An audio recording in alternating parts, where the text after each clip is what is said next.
Permítanme que les cuente mi historia. Soy Consuelo. Tengo 64 años. Y esta es la crónica de una traición que me obligó a renacer de mis propias cenizas. Les pido que me acompañen hasta el final. Y si estas palabras viajan lejos, me gustaría saber hasta dónde han llegado, desde qué ciudad me escuchan. Toda mi vida creí haber criado a un buen hombre, un hijo que me amaría y cuidaría cuando el tiempo hiciera su obra en mí. Pero aquella tarde de octubre, mientras ordenaba unos papeles que Marcus, mi hijo, había olvidado en mi mesa, descubrí algo que resquebrajó mi mundo de una forma que jamás imaginé posible. Era un contrato de compraventa. Las cifras saltaron de la página y se me clavaron en el pecho como puñales. $260,000. La firma era la de Marcus, y los beneficiarios, Eduardo y Carmen Mendoza, los padres de Aitana, mi nuera.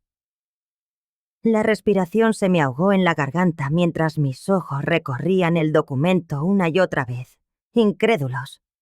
Mi hijo había comprado una casa para sus suegros, una casa de $260,000, sin decirme una sola palabra. Mis manos temblaban. No era el hecho de que ayudara a su familia política lo que me dolía, sino la magnitud del gesto. La cifra exorbitante que, como un eco cruel, me devolvió a un recuerdo de apenas 3 meses atrás. Un recuerdo que había intentado sepultar, pero que ahora emergía, infectado y doloroso. Había estado en la consulta del oncólogo. Sus palabras aún resonaban en mi cabeza con esa claridad terrible que tienen las noticias que te cambian la vida para siempre.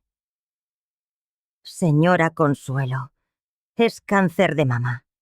Debemos actuar de inmediato. El tratamiento recomendado, mi única oportunidad real de luchar, costaba $80,000. Recuerdo la angustia con la que llegué a casa de Marcus esa tarde. Había ensayado las palabras durante todo el camino, buscando el modo de pedirle ayuda a mi propio hijo por primera vez en mi vida. Aitana me abrió la puerta. Su sonrisa, siempre forzada, se borró al verme. Había en su mirada algo distinto, un frío calculador que me heló la piel.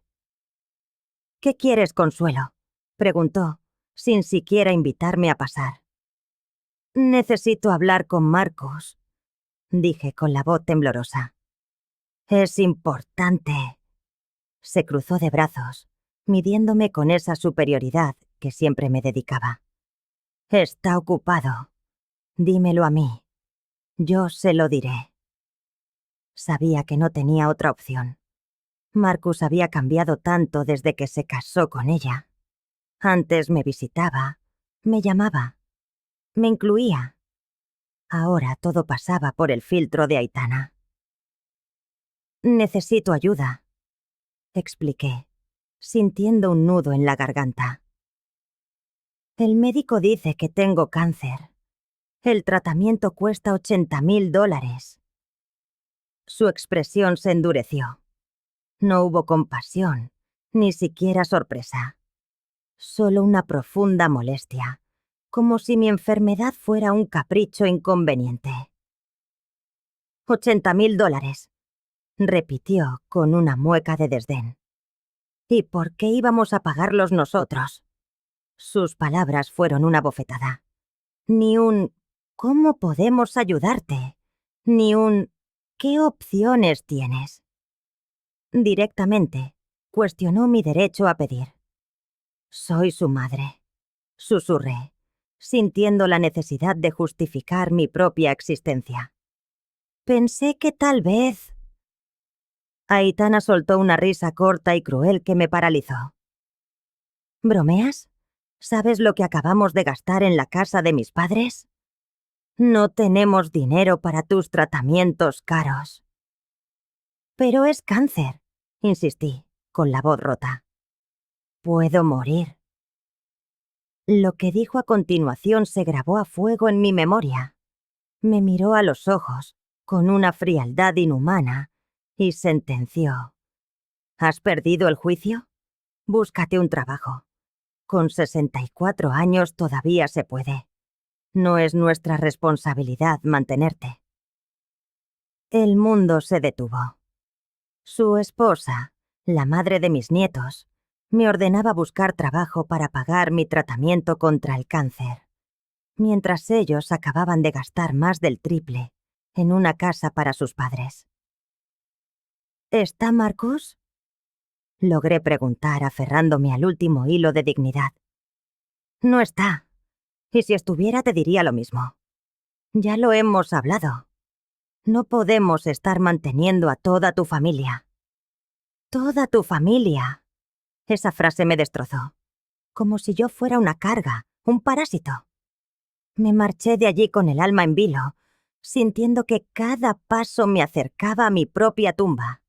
No fue solo el rechazo. Fue la crueldad. La indiferencia con la que descartaron mi vida. Esa noche no dormí. Su voz resonaba en mi cabeza. ¿Has perdido el juicio?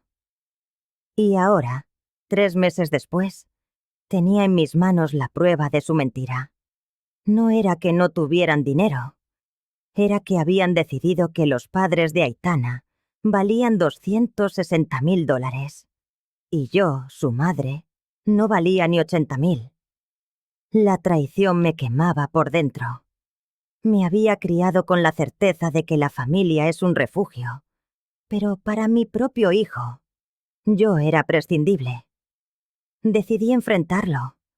No podía vivir con esa daga en el pecho. Llegué a su oficina un martes por la tarde. Un despacho elegante en el piso 15 de un rascacielos. Un símbolo de ese éxito del que antes me sentía tan orgullosa y que ahora me resultaba obsceno. Al verme, Marcus sonrió. Una sonrisa que ahora se me antojaba hueca. Falsa. Mamá, qué sorpresa. ¿Todo bien? Deslicé el contrato sobre su escritorio. Su sonrisa se borró. Vi pánico en sus ojos. Explícame esto, dije, con una calma que no sentía. Marcus tragó saliva. Su mente trabajaba a toda prisa, buscando una excusa. Es complicado, mamá.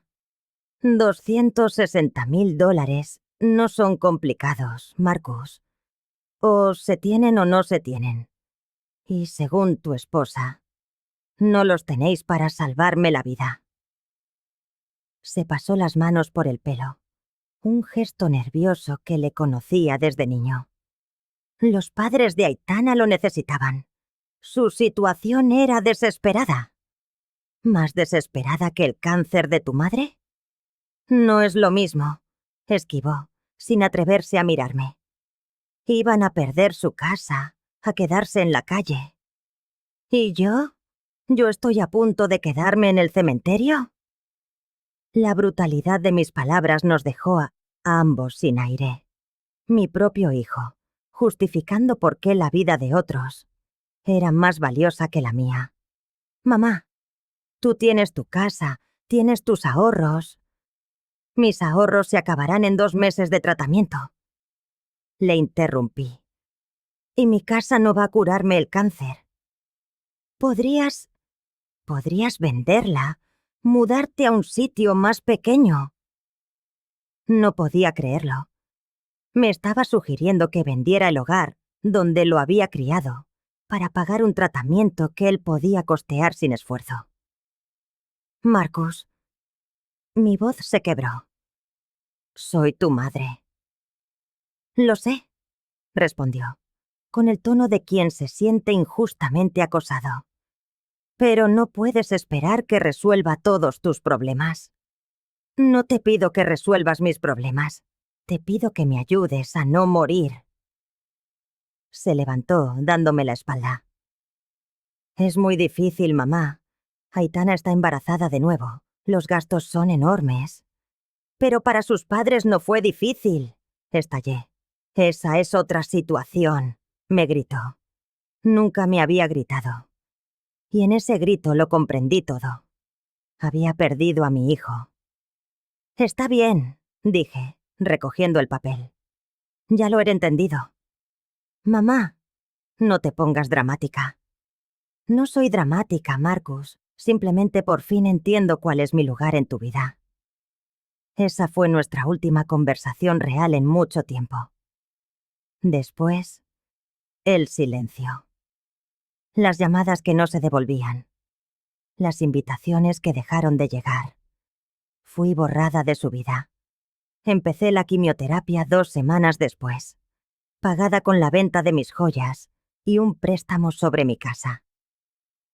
Me sentaba en aquella sala fría, con una aguja en el brazo, viendo a otras mujeres rodeadas de sus hijos, de sus maridos.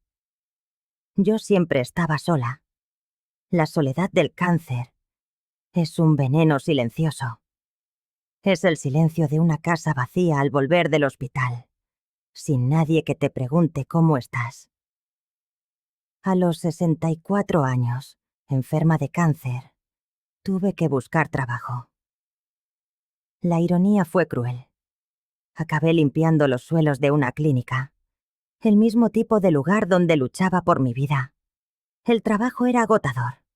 El dolor en mis huesos era una tortura constante. Una noche, mientras limpiaba una consulta, me desmayé. Desperté en el suelo, con una joven doctora arrodillada a mi lado. La humillación fue insoportable. ¿Tiene familia que pueda cuidarla?, me preguntó. Sí, mentí. Pero esa noche, en mi casa vacía y silenciosa, lloré. Lloré no por el cáncer ni por el dolor, sino porque me había convertido en una mentirosa. Mentía porque la verdad, que mi único hijo había decidido que yo no valía $80,000, era una vergüenza demasiado grande para confesar. La humillación de aquella noche fue un punto de inflexión. No podía seguir así. Con manos temblorosas, busqué en internet grupos de apoyo. No quería hablar de mis sentimientos, solo necesitaba estar con gente que entendiera. Encontré uno que se reunía en el sótano de una iglesia. Llegué tarde, esperando pasar desapercibida, pero al entrar, todas las miradas se posaron en mí. Eran 12 personas, algunas con pañuelos cubriendo sus cabezas, todas con las marcas de la misma batalla en el rostro. Adelante, querida, me dijo una mujer mayor con una sonrisa amable. Acabamos de empezar. Me senté y escuché a una mujer contar cómo sus hijos le habían contratado una enfermera para los días más duros. Y por primera vez en meses, no me sentí completamente sola. Mi hija menor hasta cambió su turno para poder llevarme a las citas. Decía una mujer, con una sonrisa tan cansada como genuina. No sé qué haría sin ellos. Una envidia afilada me atravesó, robándome el aliento. Aquella mujer tenía lo que yo había perdido. Una familia que velaba por ella. Cuando llegó mi turno, todas las miradas se posaron sobre mí. Soy Consuelo, dije, con una voz que era apenas un susurro. Tengo cáncer de mama. ¿Cuánto tiempo llevas en tratamiento?, preguntó el facilitador del grupo, un hombre calvo de unos 60 años, con la misma fatiga en la mirada que todos nosotros. 4 meses. Ah, ¿y qué tal el apoyo familiar? Era la pregunta que tanto temía.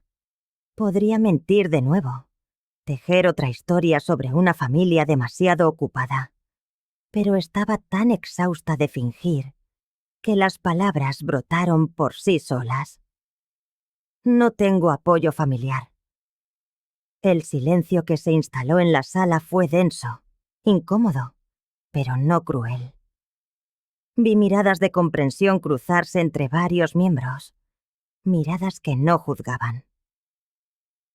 ¿Quieres contarnos más sobre eso?, preguntó con gentileza una mujer joven, cuya peluca brillante no lograba ocultar su fragilidad. Y entonces, por primera vez en meses, conté la verdad. Como si se hubiera roto un dique, les hablé de Marcus, de los $260,000, de Aitana diciéndome que volviera a trabajar. Les conté del silencio sepulcral que siguió a mi diagnóstico, de fregar suelos mientras la quimioterapia me consumía, de desmayarme en el trabajo porque mi cuerpo ya no daba más. Cuando terminé, las lágrimas brillaban en varios rostros, pero no eran de lástima, eran de indignación. «Eso es inaceptable», dijo una mujer mayor llamada Rosa, con la voz temblorosa de furia. «Absolutamente inaceptable. Mi exmarido me dejó cuando me diagnosticaron», compartió otra mujer. «Pero al menos no era mi hijo. No puedo ni imaginarlo». $260,000, repitió un hombre joven incrédulo. ¿Y te negaron 80,000 para salvarte la vida?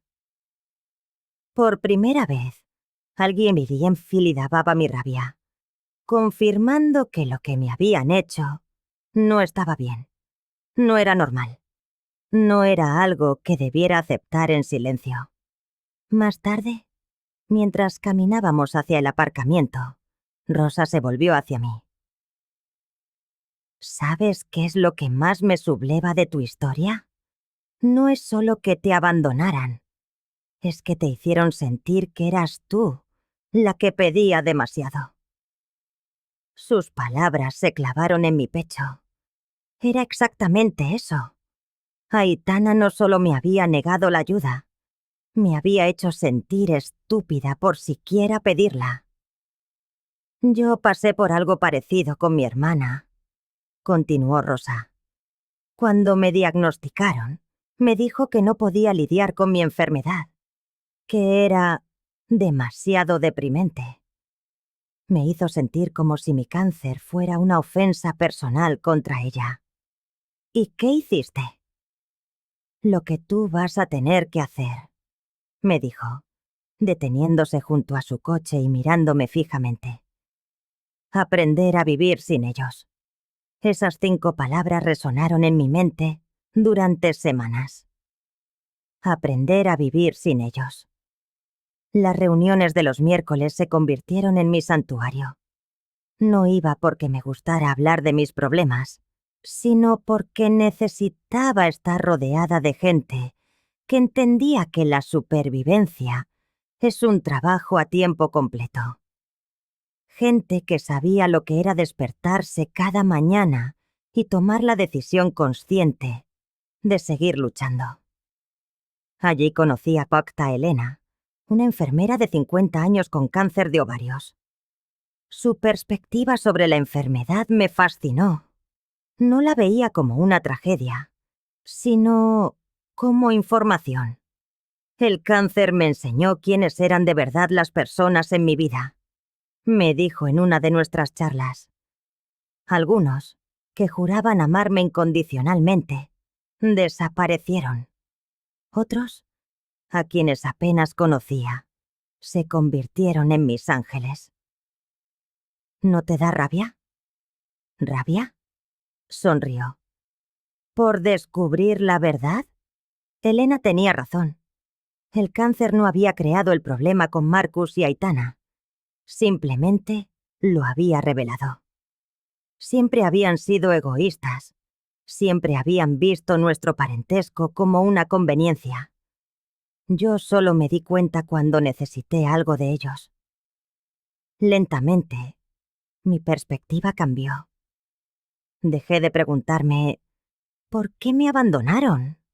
Y empecé a preguntarme ¿qué vida quiero construir ahora que sé quiénes son en realidad? El trabajo de limpieza seguía siendo agotador, pero ya no lo veía como una humillación. Era mi medio de supervivencia, y en eso había dignidad. Había dignidad en levantarme cada día para luchar por mi vida, aunque nadie más creyera que valía la pena.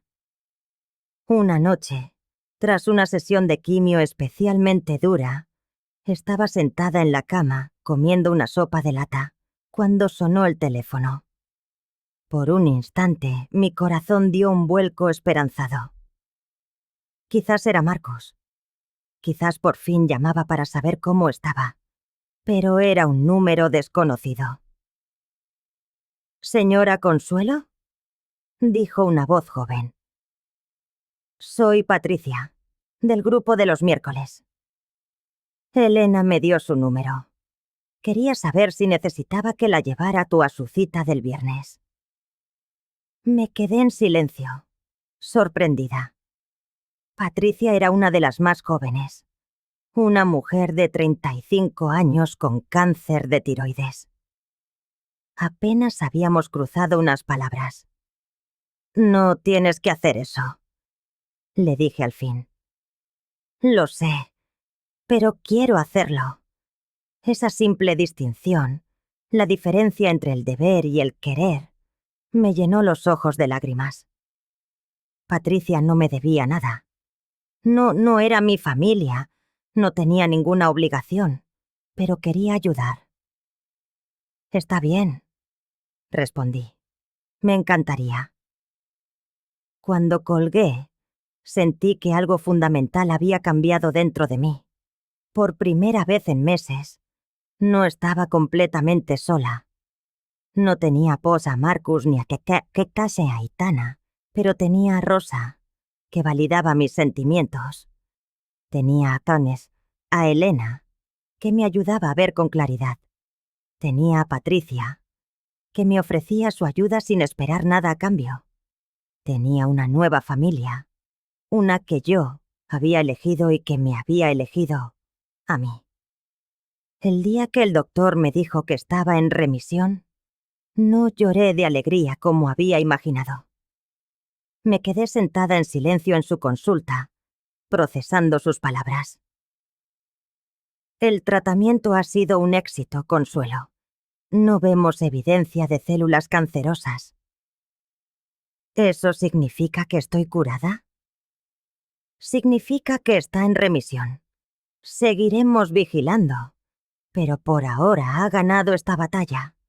Esa noche no hubo celebración. Me senté en el sofá y dejé que mi mirada recorriera la casa. La casa donde había criado a Marcus, donde habíamos sido una familia, donde había soñado con el día en que él traería a mis nietos. Todo parecía ajeno, como el escenario de la vida de otra persona, de una versión de mí que ya no existía.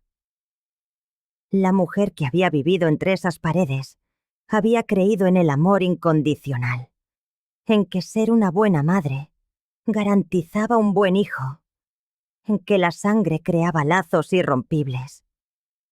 La mujer que ahora ocupaba su lugar sabía que nada de eso era verdad. En las semanas siguientes, mientras mi cuerpo se recuperaba de la quimioterapia, una pregunta me asediaba. ¿Qué querían hacer con el resto de mi vida?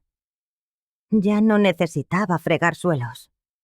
Mis ahorros, junto con una pequeña pensión, me permitían vivir modestamente. Pero vivir no era suficiente. Yo quería algo más que existir. La respuesta llegó un domingo, en el café donde me reunía con Elena. Ella aquí había terminado su tratamiento 2 meses antes y se sentía perdida sin la rutina de citas y quimios. «Es extraño», me decía, removiendo su café. «Durante meses mi único objetivo era sobrevivir. Ahora que lo he logrado, no sé qué se supone que debo hacer». «¿Qué te gustaba hacer antes del cáncer?», le pregunté. «La jardinería», respondió sin dudar. «Siempre quise tener un gran jardín lleno de flores». «¿Y por qué no lo haces ahora?». Elena se rió. «¿A los 50? ¿Empezar de cero? ¿Y qué tiene de malo? Yo tengo 64 y estoy a punto de hacerlo». Esa conversación plantó una semilla en mi mente. Durante años, mi pequeño jardín trasero había sido mi refugio. Tenía un talento natural para hacer que las plantas crecieran, para combinar colores y texturas, pero nunca se me ocurrió que ese talento pudiera ser algo más. Esa noche, salí al jardín por primera vez en meses. Lo había abandonado por completo durante el tratamiento, sin energía para cuidar nada más que mi propia supervivencia. Muchas plantas habían muerto, pero otras, milagrosamente, habían sobrevivido. Algunas incluso habían florecido sin mi ayuda. Me arrodillé junto a un rosal que había plantado años atrás. A pesar de mi negligencia, 3 rosas perfectas se abrían al sol del atardecer. La imagen de esa belleza persistiendo a pesar de todo me conmovió profundamente. Comencé a investigar sobre el negocio de las flores. Aprendí sobre floristerías, sobre cultivo comercial, sobre los pasos para iniciar un pequeño negocio. No fue una decisión impulsiva, sino una idea que cultivé con cuidado, paso a paso. Mis compañeras del grupo también estaban reconstruyendo sus vidas. Rosa había abierto un pequeño negocio de repostería. Patricia tomaba clases de arte. Elena se había mudado a una casa con jardín. Todas estábamos eligiendo la alegría por encima de la mera supervivencia. ¿Sabes qué he aprendido?, me dijo Rosa un día. El cáncer me quitó mucho, pero también me liberó. Me liberó de vivir la vida que otros esperaban de mí. Sus palabras resonaron en lo más hondo. Tenía razón. Durante décadas, mi vida había girado en torno a ser la madre de Marcus, la futura abuela de sus hijos, la guardiana de una relación familiar que solo existía en mi cabeza. Ahora, era libre de vivir para mí. La decisión final de vender la casa llegó un martes por la mañana. Estaba desayunando cuando sonó el teléfono. El nombre de Marcus apareció en la pantalla. Contesté, sintiendo cómo el viejo temblor en mis manos era reemplazado por una calma gélida. ¿Mamá? Su voz sonaba más madura, o tal vez era solo la distancia. Sí, Marcus. Necesito pedirte algo. Ni un ¿cómo estás? Ni un ¿cómo te fue? Directo a la petición. Aitana y yo estamos refinanciando la casa, y el banco nos pide un aval. Pensamos que quizás tú podrías... Guardé un silencio tan largo que tuvo que preguntar si seguía ahí. Estoy aquí, dije al fin. Entonces, ¿puedes ayudarnos? Es solo firmar unos papeles. Marcus. Mi voz era sorprendentemente firme. ¿Alguna vez te preguntaste cómo terminó mi tratamiento? Otro silencio. ¿Marcus? Sí, claro. ¿Cómo terminó? Estoy en remisión. Oh, qué bueno. Qué bueno, repetí, y una risa amarga pugnó por salir de mi garganta. Sí, supongo que es bueno que no me haya muerto. Mamá, no seas dramática. No estoy siendo dramática, Marcus. Estoy siendo precisa.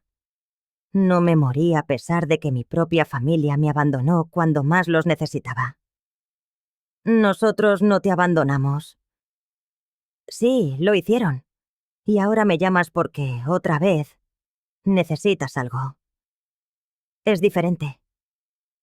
No, Marcus. Es exactamente lo mismo. Colgué. Me quedé sentada en la cocina, contemplando las paredes desnudas donde antes colgaban fotos de una familia que nunca fue real. Esa misma tarde, llamé a Paul, a un agente inmobiliario. La casa se vendió en menos de 2 meses. Con ese dinero y mis ahorros, tenía suficiente para empezar de nuevo. Encontré un apartamento pequeño pero luminoso, en un barrio que renacía lleno de tiendas y cafés. Tenía grandes ventanales y un pequeño balcón para mis macetas. Pero lo más importante fue el local que encontré a 3 calles de distancia. Un pequeño espacio con un escaparate que daba a la calle y un patio trasero perfecto para cultivar. Era ideal para una floristería. El día que firmé el contrato, Elena me acompañó a celebrar. ¿Tienes miedo?, me preguntó mientras brindábamos con café. Aterrada, admití. No sé nada de negocios. Pero sabes de flores. Y sabes de sobrevivir. Tenía razón. Había sobrevivido al cáncer, al abandono, a la pérdida de la familia que creía tener. Si había sobrevivido a todo eso, podía aprender a llevar una floristería. Los primeros meses fueron un torbellino de desafíos y emociones. Aprender sobre proveedores, calcular precios, descifrar permisos. Pero cada noche me acostaba con la satisfactoria sensación de estar construyendo algo mío. Poco a poco, llegaron los clientes. Elena fue la primera, comprando un ramo cada viernes. Rosa me encargó los arreglos para el cumpleaños de su nieta. Patricia trajo a sus amigas del taller de arte. Pero mi mayor satisfacción eran los desconocidos, las parejas que buscaban flores para reconciliarse, las ancianas que querían alegrar sus casas, los hombres nerviosos que compraban su primer ramo. Cada venta era una prueba de mi valor. Cada cliente satisfecho, una confirmación de que había tomado la decisión correcta. Una tarde, mientras preparaba un envío de rosas, me di cuenta de que llevaba semanas sin pensar en Marcus, con ese dolor punzante que antes me oprimía el pecho. Su recuerdo ya no era una herida abierta, sino una cicatriz pálida.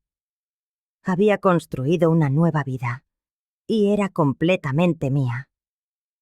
Habían pasado 5 años.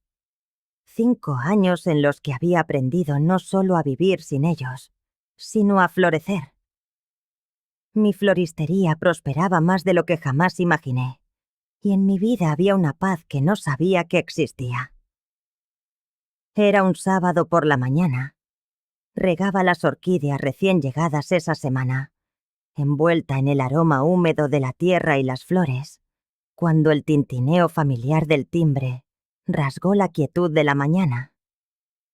Dejé la regadera sobre el mostrador y caminé hacia la entrada, esperando quizás a un cliente madrugador o a la señora Martínez, mi vecina, que a veces venía buscando flores para su altar. Pero cuando abrí la puerta, el tiempo se quebró en un instante. Marcus estaba en mi umbral, aunque apenas era el Marcus que yo recordaba. El hombre gasikiri que tenía Prenatet. También que era un espectro. La sombra de aquel hijo exitoso que solía pavonearse en trajes caros con una sonrisa de suficiencia. Llevaba el cabello revuelto, la ropa arrugada y una oquedad en los ojos que hablaba de semanas sin dormir. A su espalda, Aitana sostenía a un bebé en brazos, mientras otro niño pequeño se aferraba a su pierna. El aspecto de Aitana era desolador. Su melena rubia, antes siempre impecable, colgaba ahora lacia y sin vida. Había perdido peso, pero no de esa forma saludable que realza la figura, sino de esa otra que deja la piel flácida y los pómulos afilados como cuchillas. Era evidente que estaba embarazada de nuevo, de unos 6 o 7 meses, y arrastraba un agotamiento que trascendía lo físico, una fatiga del alma. «Mamá», dijo Marcus, y la voz se le rompió de inmediato. «Necesitamos hablar contigo». Por un momento las palabras no me salieron. Era como contemplar a 2 fantasmas materializados en mi puerta. Allí estaban, después de 5 años de un silencio sepulcral, después de haberme borrado de sus vidas como si nunca hubiera existido. «Por favor», añadió Aitana, y por primera vez desde que la conocía, su voz estaba despojada de toda arrogancia. ¿Podemos pasar? Los observé durante un largo instante. El bebé en brazos de Aitana no tendría más de 6 meses. El niño aferrado a su pierna, de quizás 3 años, me miraba con una curiosidad pura, ajeno a mi identidad. Mis nietos, niños a los que solo había visto crecer en las fotografías que encontraba de vez en cuando en redes sociales, antes de que me bloquearan. ¿Qué quieren?, pregunté sin moverme del umbral. Marcus se pasó una mano por el pelo, aquel gesto nervioso que lo delataba desde niño. Estamos en problemas, mamá. Problemas muy grandes. ¿Y por qué iban a importarme a mí sus problemas? Aitana dio un paso al frente, reacomodando al bebé en sus brazos. Porque somos familia, dijo, y la palabra sonó extraña, casi profana en sus labios. Y la familia se ayuda. La ironía era tan flagrante que casi me eché a reír, después de años haciéndome sentir como una carga, como una pieza que no encajaba en su perfecta vida. Ahora, de repente, recordaban que éramos familia. Hace 5 años yo también era familia, repliqué. Y no los he vuelto a ver desde entonces. Marcus rompió a llorar. Lágrimas genuinas, calientes, surcaban sus mejillas mientras me miraba con una desesperación que jamás le había visto. Lo sé, mamá. Lo sé. Y no sabes cómo me arrepiento de lo que hice. Pero ahora mismo, ahora te necesitamos. Desesperadamente. La empresa quebró. Soltó Aitana sin rodeos. Marcus lo perdió todo. La casa, los coches, todo. No tenemos dónde vivir. Los miré fijamente, procesando la información. Su próspera existencia, la misma que había servido de excusa para negar mi ayuda cuando el cáncer intentaba matarme, se había derrumbado. ¿Y la casa de $260,000 que le compraron a tus padres?, pregunté, clavando mis ojos en Aitana. Ella bajó la vista. Mis padres ya no pueden ayudarnos. Ellos también lo están pasando mal. ¿Qué clase de problemas? Marcus se secó las lágrimas con el dorso de la mano. Su padre sufrió un derrame cerebral hace 2 años. Los gastos médicos se comieron todos sus ahorros. Tuvieron que vender la casa para pagar las deudas. Sentí una extraña amalgama de satisfacción y tristeza. Satisfacción, porque la vida les había obligado a entender lo que era la necesidad, lo que era no tener a quién recurrir. Y tristeza, porque, a pesar de todo, no me alegraba ver a mi hijo así, hecho pedazos. Vivimos en el coche, continuó Aitana, su voz apenas un susurro, con los niños. Llevamos 3 semanas durmiendo en el coche. Mamá, por favor. Marcus cayó de rodillas en el escalón. Sé que no merezco nada de ti. Sé que fui el peor hijo del mundo. Pero mis hijos, tus nietos, ellos no tienen la culpa. Ver a mi hijo arrodillado debería verme dolido, pero en su lugar me invadió una calma extraña. Durante años había soñado con este momento, con el día en que se daría cuenta de lo que perdió al abandonarme. Pero ahora que estaba sucediendo, no sentía la victoria que había imaginado. Solo una profunda melancolía por todos los años perdidos. ¿Cuánto necesitan?, pregunté. Los ojos de Aitana se iluminaron al instante. No mucho. Solo para el depósito de un apartamento pequeño, quizás $5,000. Marcus ya tiene una entrevista de trabajo la semana que viene. ¿$5,000? Repetí. ¿Para una familia de 5? Podemos apañarnos con algo muy básico. se apresuró a decir Marcus. Solo necesitamos un techo, un lugar donde los niños puedan dormir en una cama de verdad. Por favor, mamá, te juro que te devolveremos hasta el último centavo. ¿Cómo me devolvieron los $80,000 que necesitaba para no morirme de cáncer? Marcus se encogió como si lo hubiera bofeteado. Eso fue diferente. No, lo interrumpí. Fue exactamente lo mismo. Yo necesitaba ayuda desesperadamente, y ustedes me dijeron que me pusiera a trabajar, que no era su responsabilidad mantenerme. Aitana también empezó a llorar. Era joven, era estúpida. No entendía. ¿Qué no entendías? ¿Que tener cáncer a los 64 años es aterrador? ¿No entendías que pedir ayuda a tu familia cuando te estás muriendo es lo normal? Por favor, susurró Marcus. Dame una oportunidad para arreglarlo. Una oportunidad para ser el hijo que debí haber sido. Los miré. A los tres.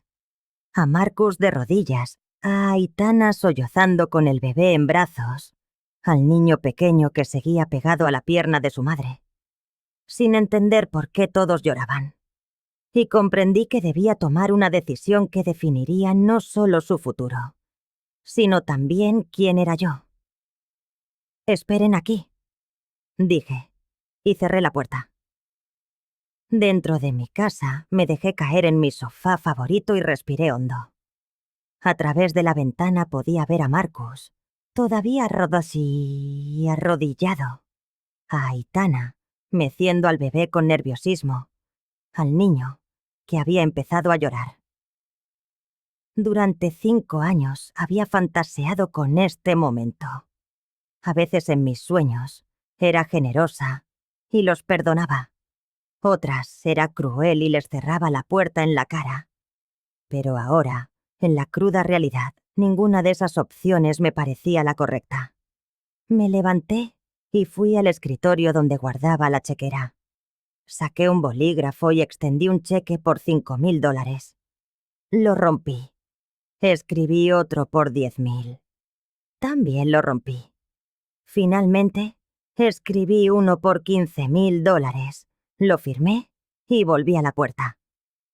Al abrir, la mirada de Marcus se alzó hacia mí, cargada de una esperanza desesperada. «Toma», dije, tendiéndole el cheque. Lo miró, y sus ojos se abrieron de par en par. «Mamá, esto es mucho más de lo que pedimos.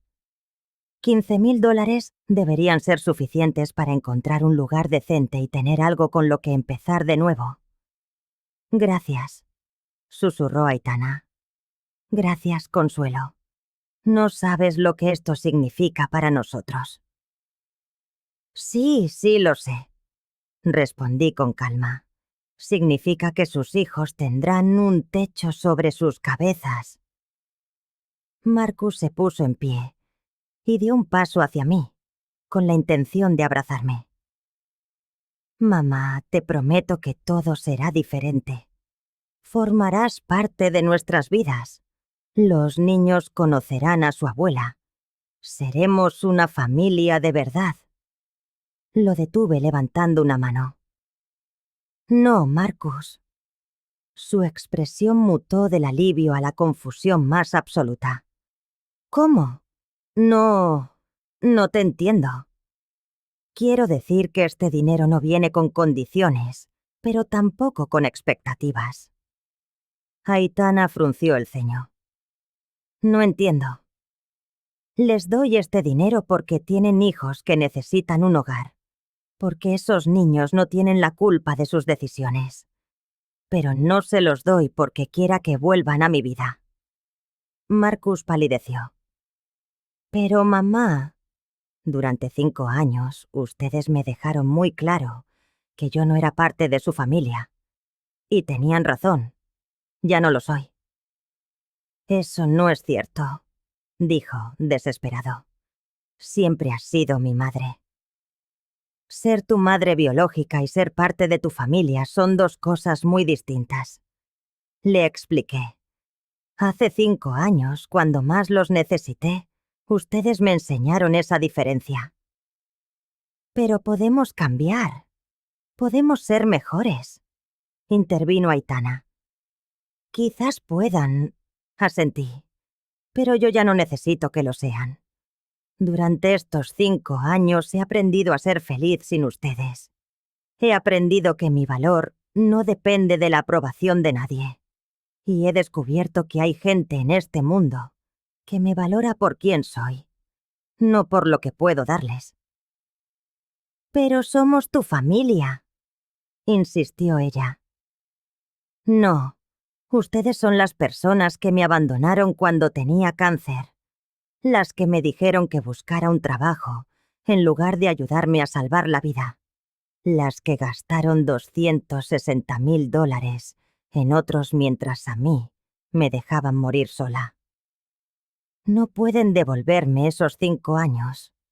No pueden borrar las noches que pasé temblando sola durante la quimio. No pueden deshacer el hecho de que tuve que limpiar casas a los 64 años, enferma de cáncer, porque mi propio hijo decidió que yo no valía la pena. Entonces, ¿por qué nos das el dinero?, preguntó Aitana. Porque yo no soy como ustedes, respondí con simpleza. Porque cuando veo a unos niños que necesitan ayuda, ayudo. Marcus se acercó un paso más. Mamá, por favor, déjame compensarte. No necesito que me compenses nada, Marcus. Ya no necesito nada de ti. Pero los niños, tus nietos, esos niños tienen unos padres responsables de cuidarlos. Yo ya crié a mi hijo. Hice mi trabajo. Ahora te toca a ti hacer el tuyo. ¿De verdad nos vas a apartar de tu vida para siempre?, sollozó Aitana. Yo no los aparto. Ustedes se apartaron solos hace 5 años. Yo solo estoy aceptando la realidad de esa decisión. Pero te queremos, dijo Marcus, su último cartucho. Quizás me quieran a su manera, concedí. Pero su manera de amar es condicional. Funciona solo cuando soy útil y no un problema. Y yo ya no soy la mujer que necesita esa clase de amor. Marcus miró el cheque en su mano y luego a mí. ¿Y ahora qué? Ahora toman este dinero y construyen una buena vida para esos niños. Se aseguran de que nunca se sientan abandonados por las personas que más deberían amarlos. ¿Y tú? Yo seguiré con mi vida, cuidando de mis flores, disfrutando de mis amigos, siendo feliz como aprendí a serlo sin ustedes. ¿Podemos llamarte a veces? ¿Mandar fotos de los niños?, preguntó Aitana. No, respondí con una firmeza suave. No quiero fotos, ni llamadas, ni saber de sus vidas. Pero son tus nietos. Sí, y ustedes son sus padres. Esa es su responsabilidad, no la mía. Marcus dobló el cheque con cuidado y lo guardó en el bolsillo. ¿De verdad nunca nos vas a perdonar?, preguntó con la voz rota. Ya los perdoné, Marcus. Hace mucho tiempo. Pero perdonar no significa olvidar. Y no significa volver a abrirle mi puerta a quien ya ha demostrado que no sabe cómo amarme. Aitana se secó las lágrimas. Ojalá pudiéramos volver atrás. Pero no pueden. Y yo ya no quiero que lo hagan. Estoy en paz con la vida que he construido. Marcus me dirigió una última mirada, como si quisiera memorizar mi rostro. Te amo, mamá. Lo sé, respondí. Y yo también te amo. Pero a veces el amor no es suficiente. Se dieron la vuelta y caminaron hacia su coche. Una pequeña familia rota intentando recomponer sus pedazos. Cerré la puerta y volví a mis orquídeas. El sol de la mañana se filtraba por los ventanales de la floristería, bañando de luz las flores que había cuidado con tanto esmero. Respiré hondo el aire perfumado y me sentí, por fin, en completa paz. Por primera vez en mi vida, era absolutamente libre. Libre de expectativas, de culpas, de la necesidad de ser amada por quienes no sabían cómo hacerlo. Tomé mi regadera y seguí cuidando de mis flores, sabiendo que había encontrado mi lugar en el mundo. Un mundo que yo misma había construido, rodeada de la belleza que yo misma la había cultivado. Ya no necesitaba que me quisieran de la manera equivocada. Había aprendido a quererme a mí misma de la manera correcta.